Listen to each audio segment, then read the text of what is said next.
Para entender lo que está sucediendo en este momento en cuanto a la producción, la comercialización en términos de importación con permisos concedidos por las autoridades y lo que ha provocado la escasez y la carestía de los principales alimentos de la familia dominicana, tenemos que remontarnos a lo que había sucedido anteriormente y que fue una situación que favoreció grandemente a la producción y al consumidor. Veamos, la política aplicada en el gobierno de Danilo Medina es consecuencia de un certero diagnóstico de lo que se necesitaba en nuestro país. Y quiero decir que lo que se comienza a ejecutar a partir del 2012, nosotros veníamos estudiando desde el propósito de acceder al poder en el año 2000, exactamente en la campaña en 1999. Fue Danilo que introdujo el término del Banco del Pobre, de Mohamed Yunus, y fue Danilo el que siempre repitió en el 2000 y en el 12 que el pobre era buena paga. Por tanto, el diseño de su política está orientado fundamentalmente a que se llevaran los recursos a aquellas personas que estaban excluidos de los financiamientos y que le impedía aportar a la producción. ¿Cómo se diseña la política? Lo que se denominó la democratización del crédito. ¿Cuál era el significado? Facilitar recursos en cantidad suficiente y barato a todos los sectores productivos. Danilo pensó tanto en los pobres del pueblo como del campo. Y hablo del pueblo porque todo el mundo conoce la creación de Banca Solidaria, que fue la reedición del Banco de los Pobres. Y el fortalecimiento que vivió una institución que carecía del apoyo necesario hasta el 2012 y que fue lo que provocó la excelente política del gobierno de Danilo Medina, que facilitó que durante 8 años consecutivos de su gestión de gobierno, la producción de todos los renglones, y lo tengo en documentos oficiales, en todos los renglones, desde el 12 hasta el 19, que son las cifras que tengo en mi poder, creció todos los años de manera consecutiva, de manera sistemática, a pesar de las adversidades de la naturaleza, porque hubimos de enfrentarnos a situaciones de sequía y de grandes inundaciones, pero de todas maneras salimos airosos. Y salimos airosos porque sabíamos dónde estábamos, dónde necesitamos llegar y qué teníamos que producir para los planes de desarrollo. Hay una especie de eje transversal con la producción, que es el consumo. Y el consumo nosotros lo diseñamos para satisfacer a la población, vamos a decir, de 10 millones de dominicanos, pero también con una meta de crecimiento permanente del sector turístico y con una meta de aumentar prácticamente todos los años el programa de alimentación escolar. Entonces eso nos obligaba a tener políticas claras para producir todo lo que necesitábamos. Me permito solamente hablarle de los 3 renglones que son fundamentales. Aquí todos comemos arroz, todos comemos pollo, todos comemos habichuelas. Y no voy a entrar en todos los números, sino que voy a decir, en el 12 nuestro país producía 10 millones de quintales de arroz. En el 19, 15 millones de arroz, 14 millones y pico, casi 15. La habichuela en el mismo porcentaje de crecimiento. Los pollos de 161 millones pasamos en el 2019 a 217. En términos reales, el arroz creció 30% y el pollo 34%. Y eso fue durante el periodo consecutivo, igualando la combinación de que la oferta no podía irse por encima de la demanda, ni la demanda quedar insatisfecha por falta de la oferta. Es decir, igualando la relación oferta y demanda. No escapa al conocimiento de lo que me están escuchando que en el 2012 nuestro país vivía de escándalo en escándalo debido a que se concedían permisos de importación de alimentos en una cantidad que no se correspondía con las necesidades de nuestro pueblo, con el único interés de generar ingresos para la cadena de funcionarios, importadores y comerciantes. Bueno, esa fue una de las primeras regulaciones. Los permisos de importación tenían que guardar la relación de las necesidades de nuestro país después de satisfacer prioritariamente con la producción nacional. Es por ello que entonces esos permisos se convierten en una fuente de ingresos para apoyo al campo a través de subasta de los mismos. Lo que anteriormente entre 2 y 4 mil millones de pesos año tras año se quedaba en manos de terceros, comenzó a ingresar al presupuesto de la nación y fue parte del apoyo. ¿Cómo comienza el programa de democratización del crédito? Primero, con una labor de saneamiento de una cartera muy mala que fue heredada. Eso se ejecutó en el 2013. A partir de ahí, el programa de apoyo al financiamiento se produjo de manera sistemática durante cada año, con un crecimiento, pero con un crecimiento que tenía necesariamente que guardar la otra parte de la democratización, que es que la tasa de interés encontrada entre un 18 y un 24%, nuestro presidente, que voy aquí a aprovechar para decir, para mí el único militante político que se preparó para llegar a la presidencia a ejercer la misma como un servidor público. Nuestro presidente nos dijo, hay que reducir la tasa, pero no podemos perjudicar la fuente de financiamiento. Entonces vamos a hacer un calendario que en la medida que se vayan generando los ingresos suficientes, nosotros podamos reducir la tasa de interés. Es por ello que de 18 bajamos al 16, del 16 al 12, de 12 al 10 y del 10 al 8. Pero esos valores a esa tasa del 8% en el Banco Agrícola se combinan con lo que fueron los financiamientos, el eje, la proa de la política de reducir la pobreza del campo, que son las visitas sorpresa, que llevó recursos al campo mediante financiamiento al 5%. ¿A quiénes se lo llevó si existía el Banco Agrícola? Bueno, privilegiando el financiamiento a asociaciones y cooperativas integradas por productores, campesinos, que carecían de las condiciones para poder cumplir con los requisitos mínimos indispensables que exige una banca formal como el Banco Agrícola. Por eso, esa cartera de visitas sorpresa era una cartera de más flexibilidad que la cartera de financiamiento a la producción por parte del Banco Agrícola. Pero conjuntamente con ese 5% de la visita sorpresa, el presidente Danilo aportó, incrementó los aportes para la producción de leche. ¿Qué sucedió a la producción de leche? Lo tengo también aquí en la cifra. Creció en su gestión un 56%.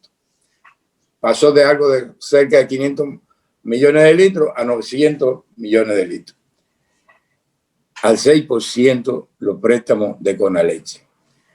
El Banco Agrícola, para poder reducir los préstamos de producción, hubo de producir préstamos en un nicho de cartera que no era tradicional en el banco. ¿Cuál fue esa cartera? Financiar la comercialización, la pignoración, que es subsidiada por parte del gobierno, y algo que fue la novedad fundamental, el factoring, que no es más que la compra de facturas a aquellos productores o empresarios que suplían alimentos o vendían su producción a los hoteles, comprar la factura hasta que ellos tuviesen el pago. Esa combinación de factores fue lo que posibilitó, repito, que durante los 8 años de gestión de Danilo Medina, la agropecuaria creció sin sobresalto, porque entre las disposiciones adicionales está el hecho de que el presidente Danilo dispuso que todo lo que se utilizara en la alimentación de las instituciones oficiales y en sus planes sociales fuera de producción nacional. Eso eliminó prácticamente las importaciones y terminamos en una situación de decrecimiento de importaciones a la vez que tenemos un país en crecimiento de exportaciones. No hubo año que se produjera déficit. Tengo un cuadro, en estos días no voy a abusar de ustedes de esto porque nos abocamos a publicarlo en los próximos días, en donde renglón por renglón se da a conocer el porcentaje de satisfacción que fue reconocido por los organismos internacionales. Pero los 10 renglones fundamentales en ningún momento dejó de ser autosuficiente. Estas autoridades que viven del galloloquismo, del tratar de dañar la imagen del mejor gobierno para la producción agropecuaria, cada vez que produce un encuentro, le achaca sus dificultades actuales a que heredaron la situación. Y yo realmente me da mucha pena tener que rebatir a gente que inclusive con la cual mantenemos muy buenas relaciones, que en un encuentro reciente hablaron de que se heredó una situación de dificultad con los pollos. Falso de toda falsedad. Nosotros mantuvimos una producción estable con relación a la demanda. Y ciertamente, en el año 2020, como consecuencia de la pandemia, nosotros tuvimos que reducir los niveles de producción para que guardara relación con la demanda que se estaba produciendo. Porque aquí dejó de venir el turista a comer pollo. Aquí se disminuyeron los programas de alimentación escolar porque las clases se convirtieron en virtuales y se produjo una situación de pérdida del empleo en gran medida, reduciendo lo que era la necesidad de alimentos.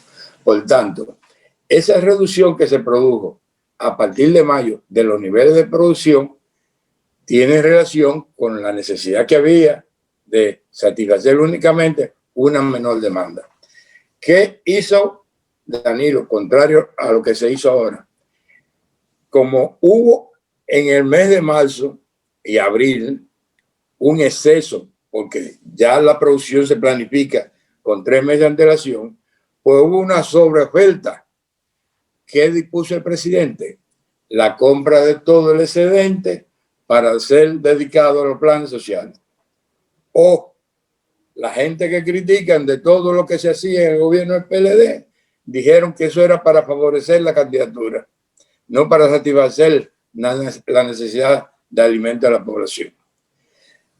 En más de una ocasión, una vez para proteger a los productores porque estaban vendiendo los plátanos muy baratos y en otro momento para favorecer al consumidor porque los plátanos estaban muy caros, el gobierno intervino. ¿Cómo intervino? Comprando para los planes sociales y el consumo de los comedores económicos, los hospitales y los militares, los plátanos. ¿Por qué hago este relato de esa forma? Porque ahora se ha dispuesto la compra de pollo a un precio para venderlo más barato. ¿Y qué resulta? Que cuando se compra caro y se vende barato, lo que hace es que ese que compra barato vuelve y vende a quien se lo vendió. Y eso está pasando. Ahora mismo, gran parte de los pollos que se están comprando vivos para entregarlo, se están vendiendo en los barrios a aquellos matadores de pollo que venden el pollo caliente. Por tanto, esa solución, en vez de hacer un bien, va a producir un mal. Y voy a decirlo con más propiedad. Todo lo que se está comprando, se le está comprando a los grandes productores. Porque en definitiva, y esto yo lo he acuñado y lo repito cada vez que tengo la oportunidad, este es un gobierno de funcionarios ricos que solamente le sirven a los ricos. Entonces le compran a los ricos y están perjudicando a los otros productores de pollo que están en la categoría de pequeños y medianos. Y no le están resolviendo el problema. Hoy todavía el pollo se está vendiendo en los barrios a 70 pesos. A pesar de que tienen 2 días con el programa de compra y venta. Entonces, nosotros, ante esa situación que ellos dicen que heredaron, tenemos que desmentirlo. Y ellos mismos saben que eso es una mentira, porque el pollo, y yo espero que todo el que escuche sepa esto, el pollo se produce cada parvada en un término de 35 y 42 días. Es decir, que si ellos hubiesen encontrado una situación difícil, ellos tienen tiempo en 6 meses de haber hecho por lo menos 3 o 4 parvadas para resolver el problema que hay en el pollo. Ellos encontraron una situación de satisfacción, y este es un informe que ellos mismos prepararon, de la papa. La papa es autosuficiente desde el 15 en nuestro país. Se logró la autosuficiencia en el gobierno de Danilo Medina. Y teniendo un informe de una entidad afín al gobierno y de el representante del Ministerio de Agricultura en Constancia, en donde se dice que había papa suficiente para noviembre, diciembre, enero, febrero y marzo, dieron permiso a Villegas y todo el que llega para la importación de papa, al igual que para la importación de cebolla y para la importación de ajo. Entonces eso es lo que tiene esas distorsiones que se están dando en los mercados. Por un lado, escasez, por otro lado, la carestía, porque la escasez produce la carestía. Y entonces ellos que carecen de la destreza, la impericia, o tal vez por la aspiración de hacer negocio, no han enfrentado la situación de dificultad que se está viviendo en el campo y entre los consumidores pobres de nuestro país con medidas certeras. Nosotros quisiéramos que esta situación no se mantenga. Nosotros somos parte de una sociedad política partidaria responsable. Nuestro país, al igual que la humanidad, está enfrentando una crisis sanitaria que ha devenido en crisis económica, y a nosotros no nos conviene agregarle una crisis política, porque a nadie le convendría. Nosotros creemos que hay que adoptar medidas que puedan satisfacer con equilibrio adecuado la producción para satisfacer la demanda. Y nosotros tenemos mucha fortaleza, porque como se demostró, convirtiéndonos en autosuficientes, nosotros tenemos una capacidad productiva para satisfacer la demanda local y exportar. Y ahí es donde tenemos que llegar, a que nuestros excedentes, en vez de deprimir los precios, se conviertan en exportación. Como nosotros tenemos mucha fortaleza de producción y estamos en un área, si se quiere, privilegiada, que podemos exportar nuestros productos para satisfacer islas adyacentes, algunas que no producen nada de lo que comen, y otras, como el caso de Puerto Rico, que apenas produce el 15% de su consumo. La misma hermana República de Cuba, que para sostener su negocio de turismo tienen que importar muchos alimentos. Nosotros podemos tener esos nichos de mercado. Pero además nosotros tenemos la suerte de que si el país fuera un ser humano, nosotros seríamos el corazón. Nosotros estamos cerca del mercado fundamental de los Estados Unidos, que es su costa este, y estamos cerca de Europa. Por tanto, esa situación que nos ha permitido a nosotros incursionar ese mercado, nosotros tenemos que aprovecharla en estos momentos donde hay dificultades en el mundo, para que nosotros produzcamos en todo el potencial que tenemos y convertirnos en grandes exportadores.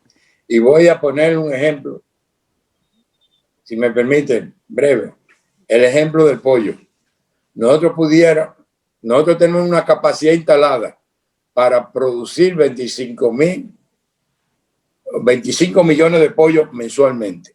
Nosotros apenas estamos produciendo ahora mismo entre 17 y 18. Nosotros pudiéramos producir los 25 y exportar a mercados que están necesitando eso. ¿Por qué no exportamos? Porque ciertamente nosotros tenemos un déficit a la cual no han querido colaborar los grandes productores de eliminar las enfermedades que nos permite, por medidas sanitarias, convertirnos en grandes exportadores de este renglones.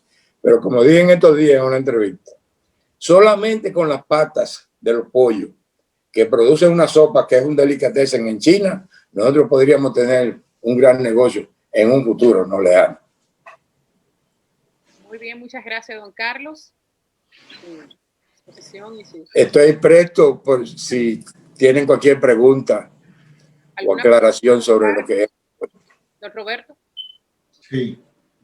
Eso que tú dices de la pata de la gallina, yo recuerdo que Mabel cuando regresó de China trajo una delicatessen que era el ratrillo ¿no? La pata, se lo come. Aquello, cuando Mabel se apareció con eso, como si fuera una picadera, prácticamente se armó un juidero en Palacio allá en Ticó, porque los chinos es increíble cómo consumen lo de la pata de la gallina. Mi pregunta, Carlos, me gustó, me encantó y te agradezco toda la pasión y todo el rigor que tú has tenido en tu presentación. Tengo la curiosidad y tengo la impresión también de que quizás la crisis del turismo, la crisis que, bueno, parece que se va a prolongar mucho más allá de agosto, septiembre, por todas las medidas de restricción que se están imponiendo tanto en los mercados emisores como Estados Unidos, Canadá y Europa. Una política como la que tú acabas de describir hacia la agropecuaria pudiera compensar la caída de los ingresos en parte del sector turístico, porque las remesas se han mantenido. Fueron 8.200 millones de las remesas frente a los 7.600 del año pasado. Crecieron. Efectivamente es así. Entonces, quizás nosotros, bueno, de turistas quizás lleguen un poquito, o sea que de los 7.500 millones de dólares que se esperaban, pues quizá haya una baja, no sé de cuánto, no me atrevo a aventurar una cifra, pero quizás, y te pregunto, nosotros estemos en capacidad, si el gobierno dominicano desarrolla una política agresiva, eso que tú decías, de democratización del crédito, de tener confianza en los productores agropecuarios, de trabajar con ellos, compensar en buena parte. ¿Se puede todavía? Estamos en capacidad de lograrlo. Quisiera hacer una observación ahí para que haga dé la respuesta incluyendo esto.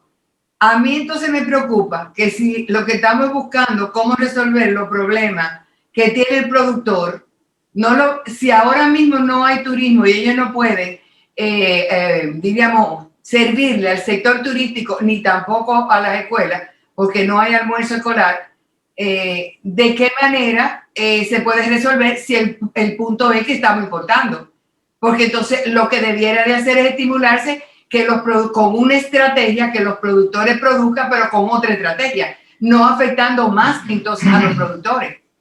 Digo yo, no sé qué. Bueno, esa pareja de esposos que yo aprecio tanto, me dan la oportunidad de demostrar la impericia o el desgano o el deseo de hacer las cosas mal hechas de este gobierno. La producción de pollo se planifica siempre 3 meses antes de cada mes. Y es una planificación que está en una hoja de Excel que usted le pone arriba cuántos huevos fértiles, cuántos pollos van a salir, cuántos se van a morir, cuántos se van a convertir en pollo bebé para la granja, pollo para la granja que debe ir vacunado y que debe reforzarse la vacuna. Y cuando ellos quieren armar la crisis, omiten la vacuna. Pero ellos produjeron, habiendo el país consumido el año pasado 20 millones de pollo en el mes de diciembre, con una compra que hizo el plan social que le puso un pollo a cada caja. Aquí entra mi relato de la impericia y el desconocimiento de esta gente. En septiembre, el director de presupuesto dijo que el gobierno no iba a dar caja en diciembre, que no contaran que le iban a dar ni siquiera la punta que tradicionalmente se daba. Pero hicieron todo lo contrario. Habiendo dicho eso el director de presupuesto, 2 meses después se inventa una tarjeta plástica de 1.500 pesos con vocación a consumir productos de alimentación. Por un lado, si ya en septiembre venía la tendencia de crecimiento de las remesas. Los que mandan las remesas de Estados Unidos lo estaban haciendo gracias al apoyo que le ha dado el gobierno a todos los ciudadanos allá. Así es, así es. El que recibe la remesa aquí, esa remesa, la mayor vocación es compra de comida. Así es. Entonces, ellos lanzaron un plan agresivo de revivir el turismo y hasta cierto punto aumentaron. Pero también hicieron un programa de financiar a 0 tasa de interés a los dominicanos para que vayan a los hoteles. El dominicano que va al hotel, si en su casa se comía una ala de pollo, allá fue a comer pechuga de pollo. Entonces vamos a la situación. Ellos, sabiendo esa situación, que estaban trabajando para el aumento de la demanda en diciembre, planificaron producir solamente 17.400.000 pollos. Aquí está la planificación que ellos hicieron. ¿Qué se produjo? Una demanda de más de 19 millones de pollos. Hubo pueblos que los ciudadanos no se comieron un pollo en Nochebuena. Y hubo pueblos que tuvieron que pagar 85 pesos por la libra de pollo. Entonces, esa es una situación de un desgano o un desconocimiento de una autoridad que no le preocupa la situación. Porque, como dije ahorita, si ellos supiesen manejar la situación, el pollo se regula con reuniones mensuales, el pollo y el huevo, y establecen cuál va a ser la capacidad de consumo para 3 meses después. Ellos en septiembre pensaron que el país no se iba a comer más de 17 millones de pollo y la realidad fue que el país se comió más de 19 millones de pollo en diciembre. Ahí vino el desfase, ahí viene entonces la situación, la desesperación. El productor pequeño y mediano no puede sostener porque un pollo después que engorda, la alimentación no la convierte, tiene que tirarlo al mercado. Entonces vino la situación de que como la demanda estaba superior, comenzaron a sacar pollo que en vez de 4 libras y media, que es el peso óptimo para su comercialización, comenzaba a vender pollo de 3 libras y media, y eso le produce una pérdida al productor. Pero tenían que hacerlo porque no tenían capacidad. Entonces, esa es la realidad del pollo. Yo le puedo hablar de la realidad que se va a vivir, que se vivió con la papa, que se vivió con la zanahoria. Le voy a dar un dato. Nuestro país, por primera vez, exportó zanahoria a la Florida de Estados Unidos en el año 2019. Gracias a la política de Danilo Medina. Ahora mismo, ¿qué sucedió?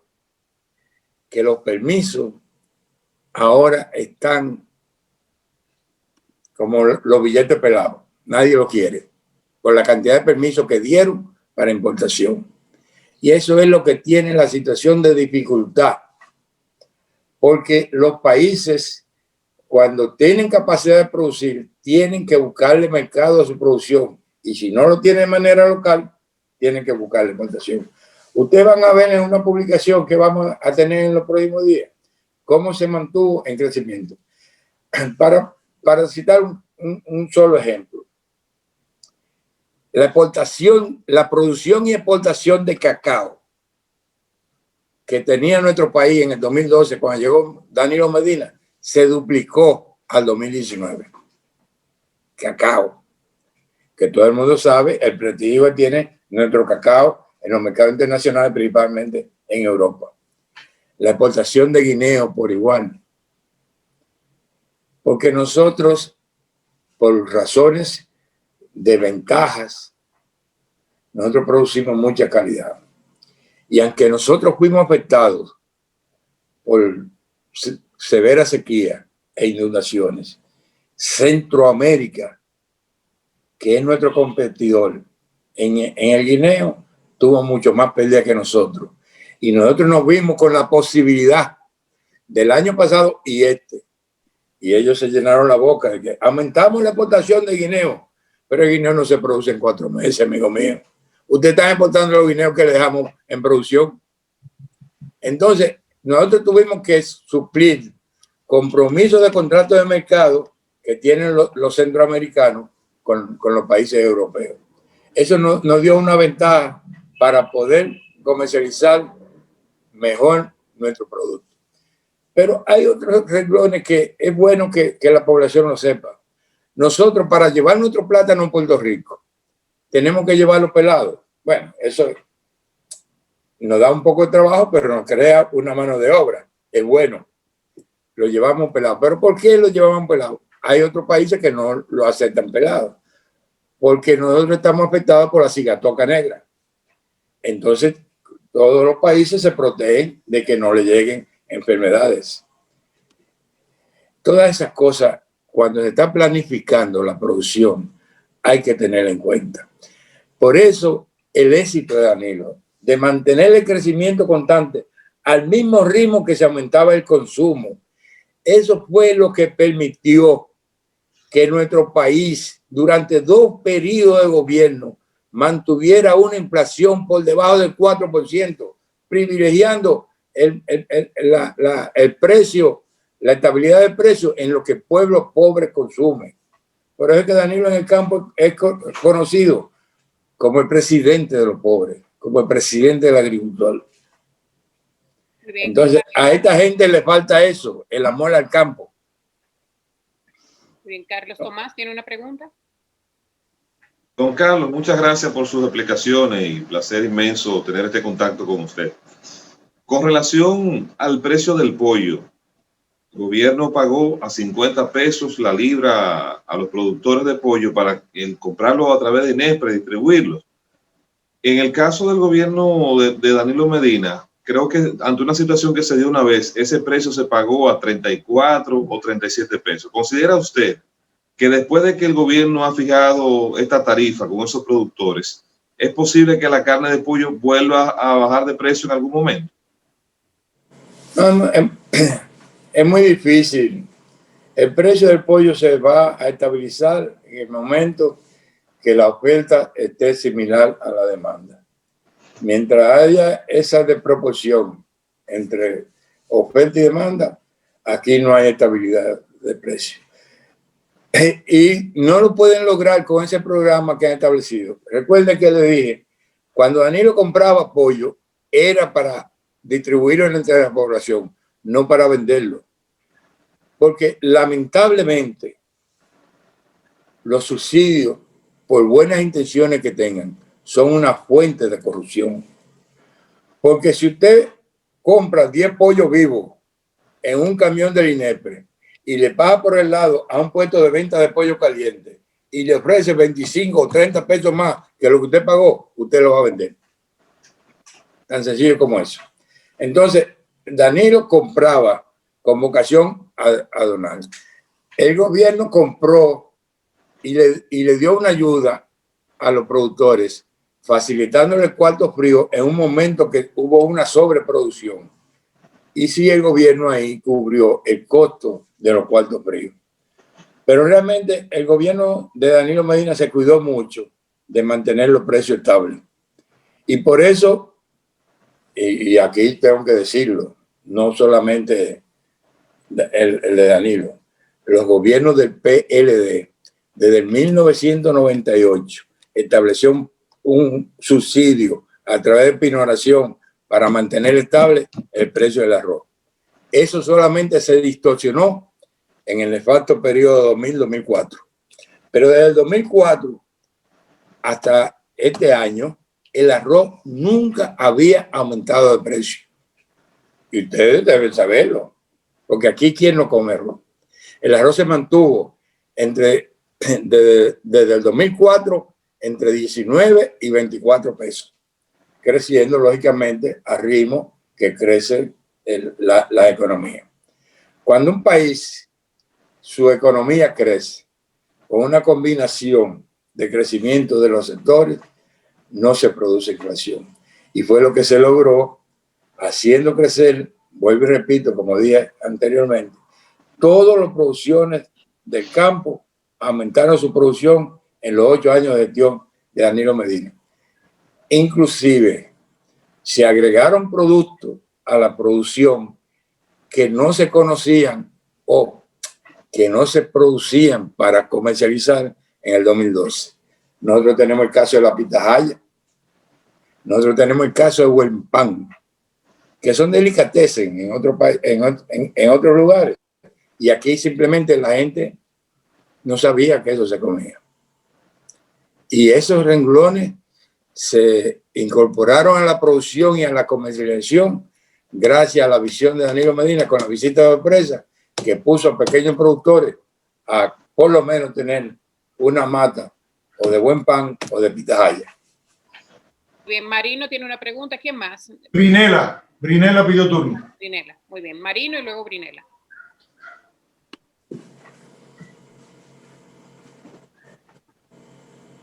Buenas noches, don Carlos. Muchas gracias por su explicación.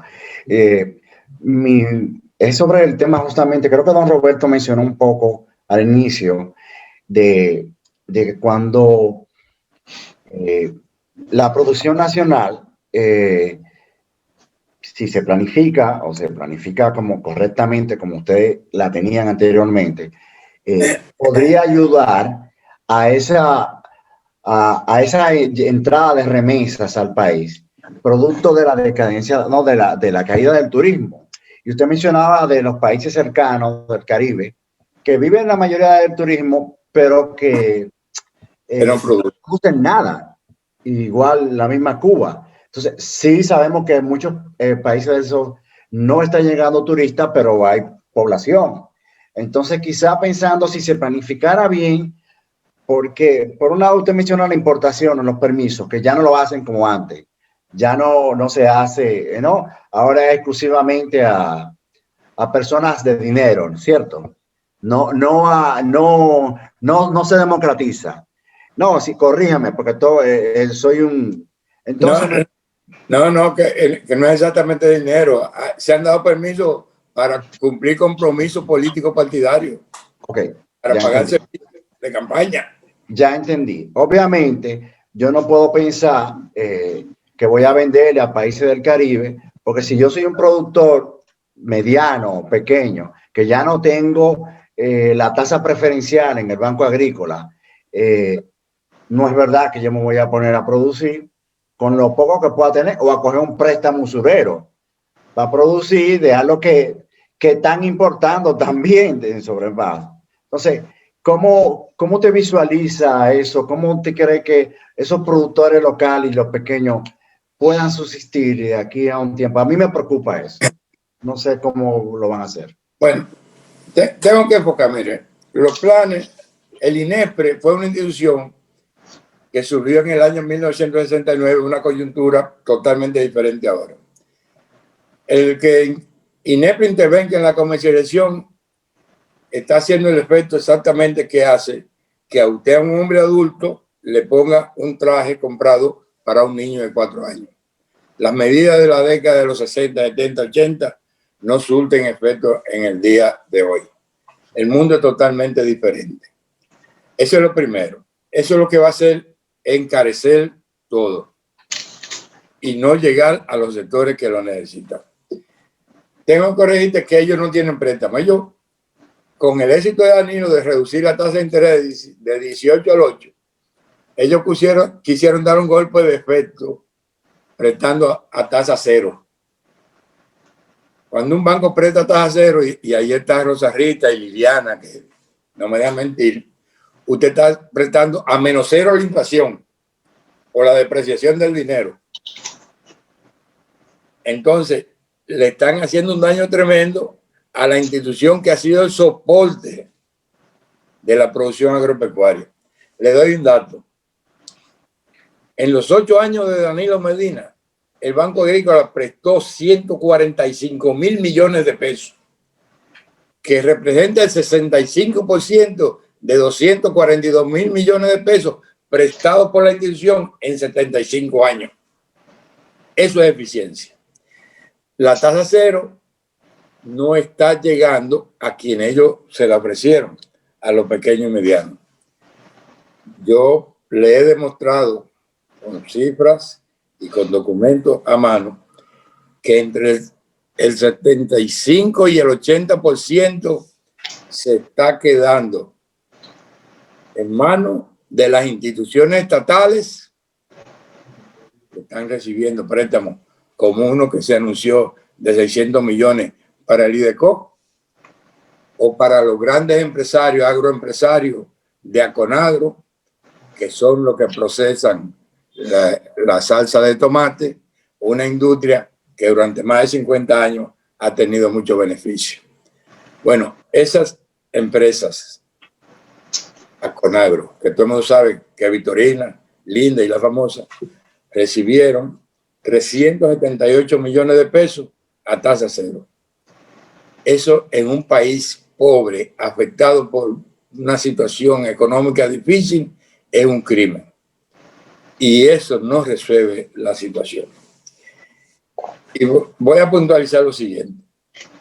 El interés que paga un productor no tiene ningún factor de producción. Es decir, no hay ninguna tarea para producir arroz que represente por tarea menos que lo que representan los intereses. Es decir, el gasto mayor, la inversión mayor para un financiamiento, para producir arroz, es el pago de interés. Y eso así en todos los cultivos. Por tanto, el prestar a cero tasa lo que está creando una distorsión y un perjuicio que va a exponer a la desaparición a una institución como el Banco Agrícola. El Banco Agrícola estaba condenado en el acuerdo que hizo el anterior gobierno Danilo con el Fondo Monetario a su desaparición. Hubo que hacer un gran esfuerzo para conseguir dispensa y fortalecer la institución. Bueno, si nosotros permitimos que desaparezca el principal soporte de la producción agropecuaria en financiamiento, el país se va a ver en muchas dificultades en el futuro. Y por eso quienes amamos a este país tenemos que luchar para que se den las condiciones, sin perjuicio de las instituciones, de apoyo a campo. Los préstamos en el gobierno de Danilo cumplieron su satisfacción porque se concedieron a tiempo, en cantidad suficiente y barato. Y un instrumento que fue el desprestigio de los financiamientos, que era carta órdenes, le restableció su valor. Y le agregó a los financiamientos el subsidio a la tasa de la póliza de seguro agropecuario, que fue lo que permitió que la institución no se perjudicara en los periodos de sequía y concomitante a eso, pone al agricultor que además de ganar dinero con la producción, la comercialización a precios razonables, le revalorizó, le aumentó el valor a su terreno, porque todo aquel productor o campesino que no tenía título, el gobierno de Danilo Medina lo incluyó en un programa de titulación, que si alguien tenía una tarea que costaba $1, le multiplicó ese valor por 10 y ya le comenzó a valer 10 pesos. Bien, la última pregunta de la noche, Brinela, adelante.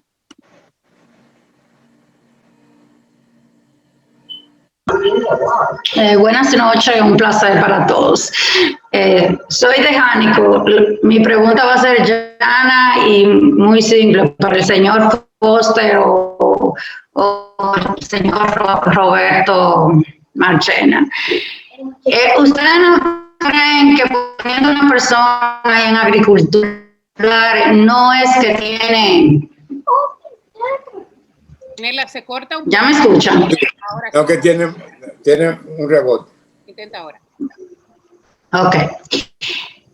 Mi pregunta va a el señor Marchena. ¿Ustedes no creen que poniendo una persona y como colocaron a una persona a Limber Cruz y un conocido de Santiago del sector agrícola, no hay un poquito de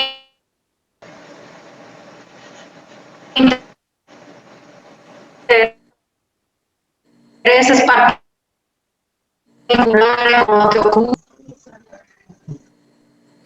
No, Limber Cruz es un excelente productor agropecuario.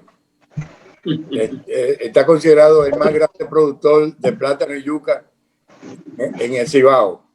y también es uno de los principales accionistas del Grupo M de Santiago. Sí, él produce plátano y yuca. Y además es de los principales accionistas del Grupo M de Santiago. El problema es que tal vez la fortaleza económica de su vida no. Exacto. No, yo no entiendo qué es lo que me desea decir. Escuchamos bien, Brinela. Jorge, Ella me dice plátano, pero no sé. Exacto. Ella habla a lo mejor del conflicto de intereses que hay entre ser ministro de Agricultura y poner a una persona a dirigir un ministerio cuando tiene tantos intereses particulares en ciertos sectores. Bueno, por eso yo he dicho, porque no es el único que tiene conflicto de interés. Yo he dicho que este es un gobierno de funcionarios ricos para favorecer a los ricos, porque las clases se suicidan. Entonces, simple y llanamente, usted ve las declaraciones. Yo me río mucho que vi un amigo mío, funcionario del gobierno saliente, que por una declaración jurada de 36 millones de pesos lo interrogaron para saber dónde lo había conseguido. Pero aquí hay funcionarios que han declarado 4.000 millones de pesos y me le han preguntado cómo lo consiguió. Y otros que han declarado 1.000 millones, o sea, de 100, 800, y no le preguntan de dónde vienen. Y hay algunos que llegaron al tupé de decir que tenían la mitad de su capital en paraísos fiscales y no se ha hecho nada. Aquí venimos entonces a la falta de equidad que se produce con algunos comentarios que han encontrado su respuesta ahora. Yo me recuerdo, yo a veces hasta lloraba cuando oía tantas acusaciones de corruptos, ladrones. Y yo, como es la última pregunta, yo quiero cerrar esto. Una de las cosas que en mi soledad, que me ha obligado el COVID de mi casa, más pienso, comento, era el esfuerzo que hacía Danilo junto a Gustavo Montalvo y Lidio Cadet cuando se evaluaban las instituciones y dirigían siempre un mercado, un mensaje para lograr el buen comportamiento de los funcionarios y los empleados. Y cómo nosotros, comenzando por mi presidente Danilo Medina, que es el que más me duele, no ha podido disfrutar de un paseo por las calles para que esa gente que realmente vieron mejorar sus condiciones materiales de existencia le digan lo que él aspiraba únicamente recibir de la población. Danilo, cuando tu gobierno yo comencé a vivir bien, ahora yo vivo mejor que antes de tu ser presidente. Eso yo lo lamento mucho. Y lo lamento mucho porque, mire, no he tenido la suerte de compartir con gran parte de ustedes. Pero mi carrera de funcionario público duró 56 años. Desde el año 1964 hasta ahora 2020. Y fui funcionario de importancia desde la década de los 70. Y yo le puedo decir a toda la sociedad dominicana que hombro por hombro, mano por mano, cabeza por cabeza, funcionario por funcionario, la suma de los funcionarios correctos, honestos, éticos y morales del gobierno de Danilo Medina supera por mucho lo de cualquier otro gobierno. Bien, yo quiero ir cerrando ya este encuentro, dándole las gracias a todos ustedes. Nos extendimos un poco más de lo pensado, pero creo que todos quedamos satisfechos.